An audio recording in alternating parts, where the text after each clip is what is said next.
Now, some question if the strength of Hurricanes Harvey and Irma can be attributed to climate change. Well, one group says yes and launched a tour of Texas today to talk with city leaders and residents about climate change and global warming. KVUE's Ashley Godot is live in the newsroom, and Ashley, they kicked off this tour right here in Austin.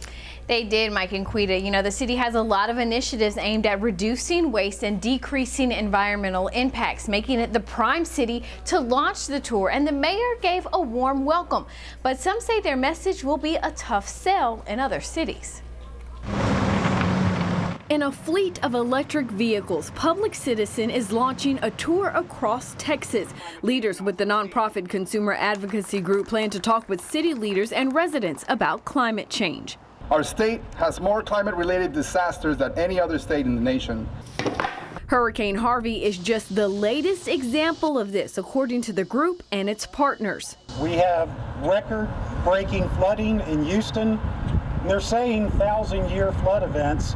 But when you're having those 500-year flood events, 1,000-year flood events every few years, I don't think it's a 1,000 or a 500-year event anymore. The unprecedented flooding of Austin's Onion Creek in 2013 and again in 2015, the largest wildfire in Los Angeles' history, is raging right now. And Hurricane Irma, a Category 5 storm with winds up to 185 miles per hour, is moving through the Atlantic. Natural disasters, climate scientists believe, are exacerbated by climate change.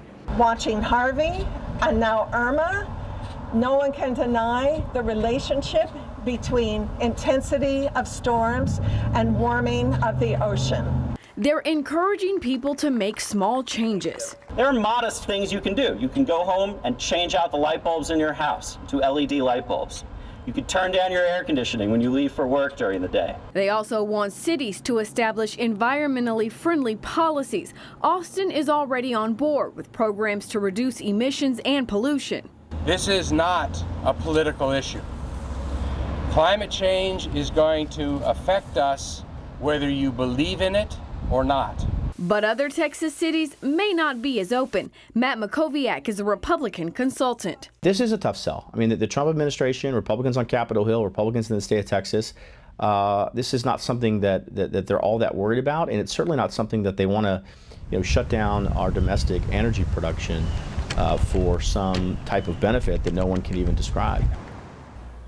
Now, the tour is set to visit 23 cities. From Austin, the group will go to Texarkana. Quita. All right, thank you, Ashley.